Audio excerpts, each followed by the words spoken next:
साल 2024 महीना दिसंबर, एक वीडियो सोशल मीडिया पर वायरल होता है जिसमें मीडिया सवाल करती है कि क्या आप और दादा पवार साहब भी कल डिप्टी सीएम से पद की शपथ लेंगे।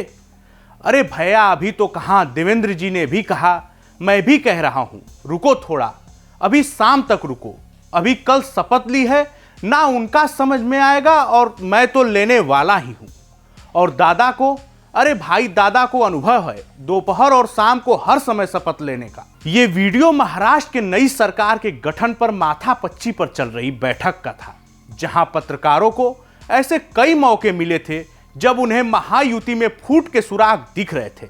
ऐसे में तीनों शीर्ष नेताओं ने एक साथ प्रेस कॉन्फ्रेंस की थी। नमस्कार, मैं हूं मुचकुंद राय और आप देख रहे हैं भारत एक्सप्रेस। 28 जनवरी की सुबह महाराष्ट्र के डिप्टी चीफ मिनिस्टर और एनसीपी नेता अजीत पवार की विमान हादसे में मौत हो गई। हादसा महाराष्ट्र के बारामती में हुआ। विमान में सवार अजीत सहित 5 लोग मुंबई से बारामती जा रहे थे। जिस विमान में यह हादसा हुआ वो एक प्राइवेट कंपनी का प्लेन था। जब चार्टर्ड प्लेन बारामती एयरपोर्ट पर लैंड कर रहा था, उसी वक्त यह हादसा हुआ। पुणे में 5 फरवरी को जिला परिषद चुनाव होने वाले हैं। मीडिया रिपोर्ट्स के मुताबिक इसी चुनाव से संबंधित मीटिंग में हिस्सा लेने के लिए अजीत बारामती जा रहे थे। आपको बता दें कि जिस बारामती में विमान हादसा हुआ है, अजीत पवार उसी बारामती विधानसभा सीट से चुनाव जीतते आए हैं। अजीत पवार का जन्म अहमदनगर जिले के देवलाली प्रवरा में हुआ था। वो शरद पवार के बड़े भाई अनंतराव पवार के बेटे थे।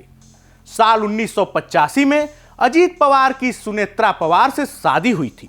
दोनों के 2 बेटे हैं, पार्थ पवार और अजय पवार। अजीत महाराष्ट्र के पॉलिटिक्स में एक अहम किरदार में थे।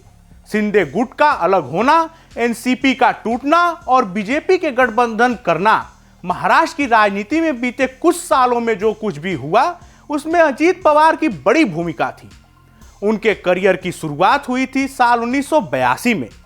मीडिया रिपोर्ट्स के मुताबिक साल 1952 में एक कोऑपरेटिव शुगर फैक्ट्री का इलेक्शन जीता। वो साल 1991 में पुणे जिला सहकारी बैंक के पीडीसी के अध्यक्ष बने और साल 1993 में पहली बार बारामती से सांसद बने, लेकिन उपचुनाव में चाचा शरद पवार के लिए सीट छोड़ दी थी। फिर साल 1995 में पहली बार बारामती से विधायक बने। साल 1999, 2004, 2009, 2014, 2019 और साल 2024 में बारामती से वो लगातार चुनाव जीतते आए। साल 1999 में विलासराव देशमुख की सरकार में सिंचाई विभाग में कैबिनेट मंत्री भी रहे। उनके डिप्टी सीएम बनने के रिकॉर्ड की बात करें तो साल 2010 में कांग्रेस एनसीपी सरकार में अजीत पवार पहली बार उप मुख्यमंत्री बने थे। सितंबर 2012 तक उन्होंने पदभार संभाला। फिर अक्टूबर 2012 से सितंबर 2014 तक दूसरी बार डिप्टी सीएम रहे। साल 2019 में उन्होंने बीजेपी के साथ उप मुख्यमंत्री पद की शपथ ली। हालांकि ये सरकार 3 दिन में गिर गई थी। फिर दिसंबर 2019 से जून 2022 तक चौथी बार डिप्टी सीएम बने। फिर साल 2023 आता है जब एनसीपी में टूट देखी जाती है। अजीत पवार अपने समर्थक विधायकों के साथ बीजेपी और एकनाथ शिंदे गुट के साथ चले गए और एक बार फिर से सरकार में डिप्टी सीएम बने। कुल मिलाकर देखा जाए तो महाराष्ट्र की राजनीति में अजीत पवार का झंडा हमेशा बुलंद रहा।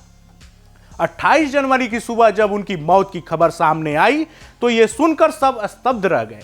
इसको लेकर प्रधानमंत्री नरेंद्र मोदी ने भी लिखा कि अजीत पवार एक ऐसे जन नेता हैं जिनको जनता से गहरा जुड़ाव और जमीनी हकीकत से अटूट संबंध था। उन्हें प्रशासनिक मामलों की गहन ज्ञान था। गरीबों और वंचितों के सशक्तिकरण के लिए उन्होंने काम किया।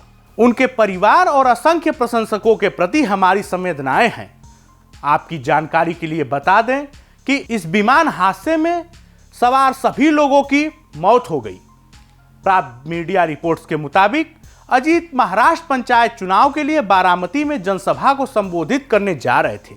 जिस बारामती से अजीत ने लगातार जीत हासिल की, उसी जगह उनकी मौत हो गई।